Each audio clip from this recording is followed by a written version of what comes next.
take a drink with your friends and somebody says, yeah, we should go skydiving tomorrow.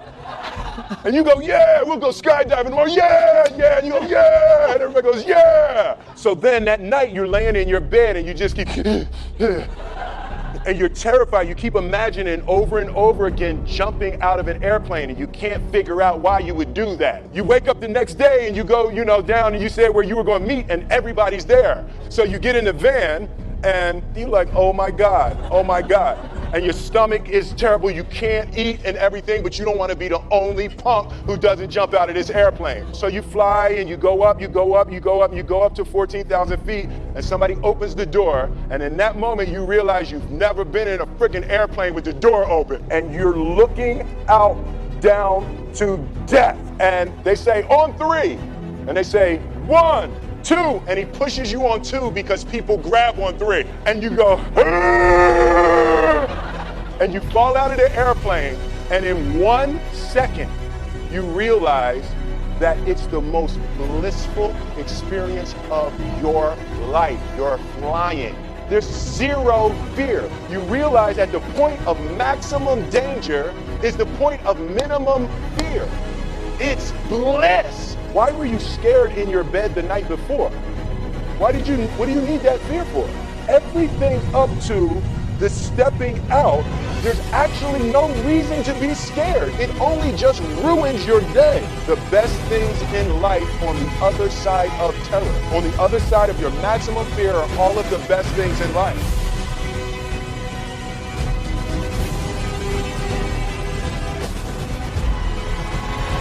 I didn't have an easy experience. I didn't come in as a top-rated recruit. I didn't come in with the opportunity to play right away. I had to earn it. And you know what the greatest honor I've ever received as a player is? In my 4th year and my 5th year, I was named team captain. That, to this day, is the single greatest achievement I've ever had as a football player. Because the men in this room chose me to lead their team. And these were my best friends. These were the guys that knew that I liked to work, that knew that I loved football, that knew that I loved to play, that knew that I wanted to be the quarterback for Michigan. And all the lessons that I learned here on State Street and in the big house, that's still what I bring to practice today. And after 14 years, I love the game more than I've ever loved it. But where did I learn the love for the game? Where did I learn to practice? Where did I learn to compete? It was sitting in the same chairs that you guys are sitting in today.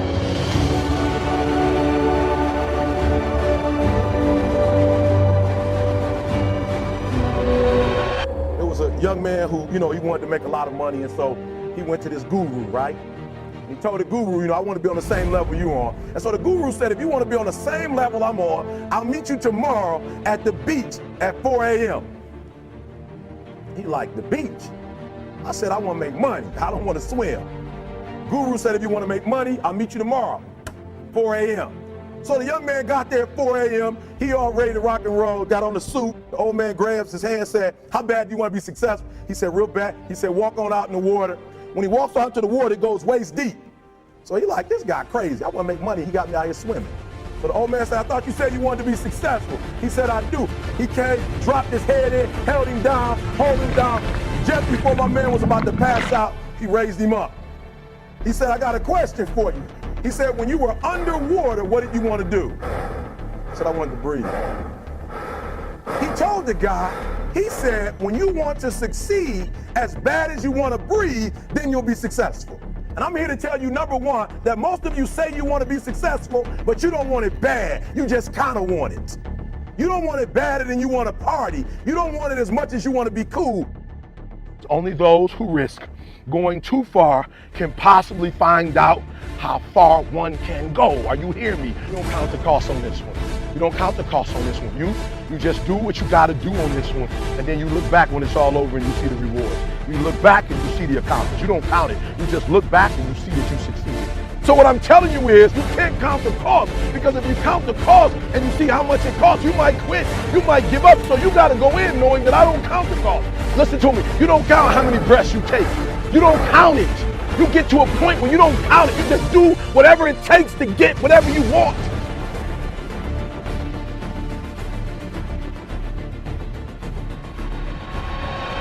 this lion. He's the king of the jungle. Huge mane out there. He's laying down under a tree in the middle of Africa. He's so big. He's so hot. He doesn't want to move. Now, the little lion comes. They start messing with him. Biting his tail, biting his ears. He doesn't do anything. The lioness, she starts messing with him. Coming over, making trouble. Still, nothing. Now, the other animals, they notice this. And they start to move in. The jackals, hyenas, they're barking at him, laughing at him.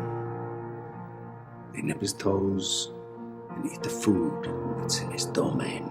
They do this, and they get closer and closer and bolder, till one day, that lion gets up and tears the shit out of everybody, runs like the wind, eats everything in his path.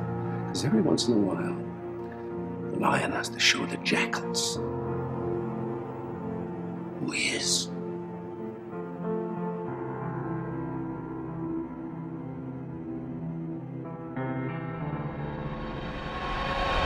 Everything you people have told me, I didn't have the technology, I didn't have the right contacts, I didn't have the time, I didn't have money. Everything you've told me, I didn't have enough Supreme Court justices. Those are resources.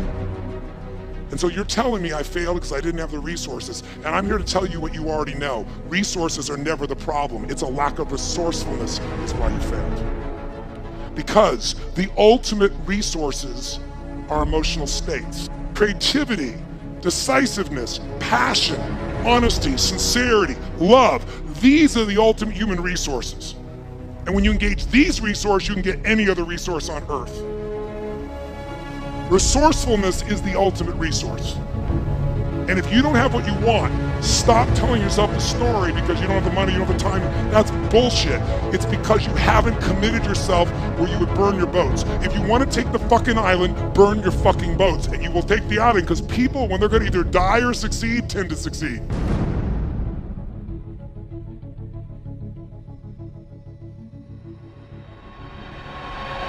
I was in this strange little hotel and I just lost the competition. I cried all night. I was this 21-year-old kid and I was crying all night. But then eventually I got back again and kept thinking about what am I doing in America? I'm here to beat all of the American bodybuilders. I'm here to beat all of the bodybuilders all over the world. So let's get our act together. There will be payback time. It is so important that you work your butt off. Don't ever look for shortcuts. You have to recognize that there are 24 hours a day. We sleep 6 hours a day. And I know there's some of you that say, wait a minute, I take more time to sleep. I said, just sleep faster, okay? Because you should only spend 6 hours in bed, because otherwise it's a waste of time. And then you have 18 hours left. Most people work, let's say 8 or 10 hours. So now you still have 8 hours left. What do we do with these 8 hours is really the question. So this is when you have to study and learn something new. The key thing is to keep in mind what is your goal and keep looking at that as you get up and dust yourself off. Okay?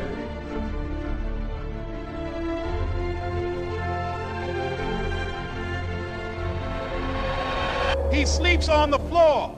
Him and 2 other dreamers up there. Look at him.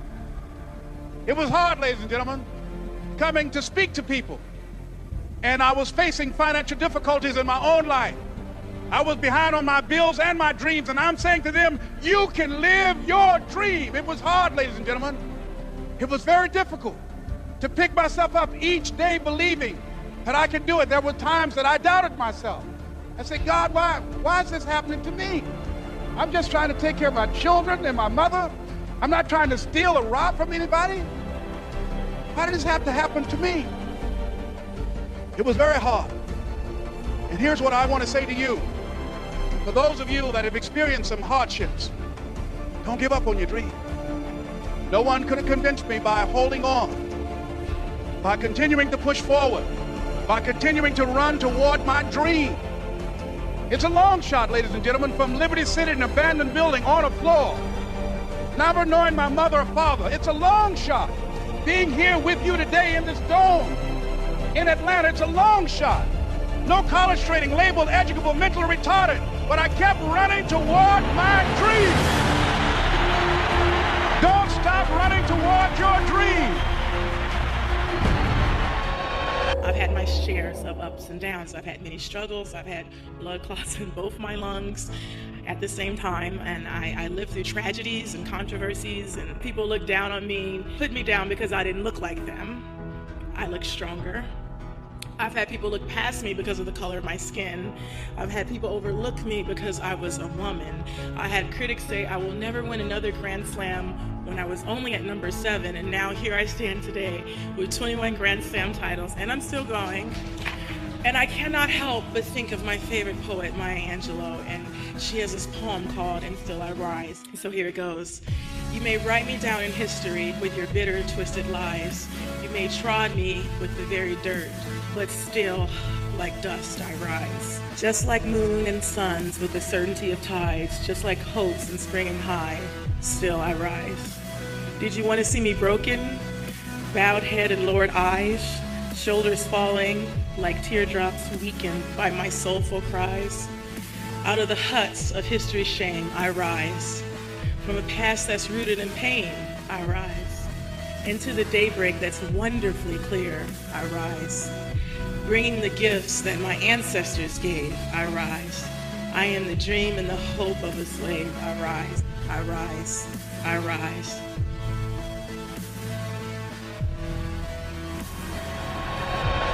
"35 years of lifting weights, and open heart surgery, dying 3 times on the operating table, CT. So you should sit down, sir, because of your diagnosis, and don't do a damn thing." Bullshit. Hell no. Every time I go to the doctor, they tell me what I shouldn't be doing, and what I should be doing, and what I won't do, and what I can't do. And I politely go out the door and do whatever the fuck I want to do. And I'm gonna do that until they throw dirt on top of me. This is my life, and I choose to live it the way I want to live it. It's impossible. I've heard that so many times. It's just impossible. Can't be done.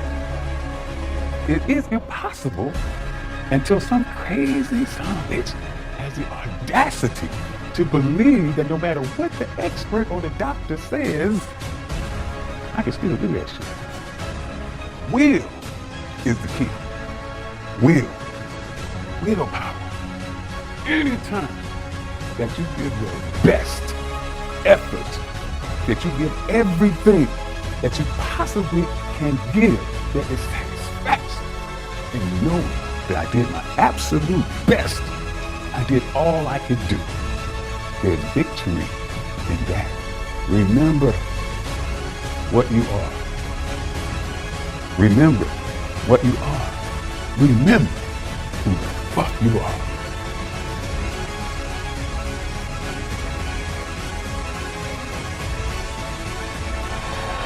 I had like $106 in the bank, and like I said, I had to sell my dog, and things were not looking very, very good. My $40 car had just blown up, so I was taking a bus to work. I had no film history, no real film knowledge. I was just working from, I guess, instinct, and I knew this was like the moment of truth. And they said, "Sylvester, you ready?" I said, "No, but Rocky is." Because so often I had gone to fight films or sporting films. "Yes, we're going to go out there, we're going to knock him out, you're going to win." I said, "No, because I'm not going to win. I'm going to get destroyed. But if I can just be lucid, if I can still be standing on my feet, you know what, then life isn't so bad." And I think, again, symbolically, at the very end of our lives, if we can still say, you know, we were never humbled, we were knocked down, but we got up, and I can say, I lived life with integrity, and I took all the blows, and I still prevailed, I think that's a good epitaph for anyone, and that's what I tried to capture in this film. But more importantly, you can't be alone. To really succeed, no man really is an island. When you find the right components in your life, the right people that gel with you, then you feel as though you're invincible.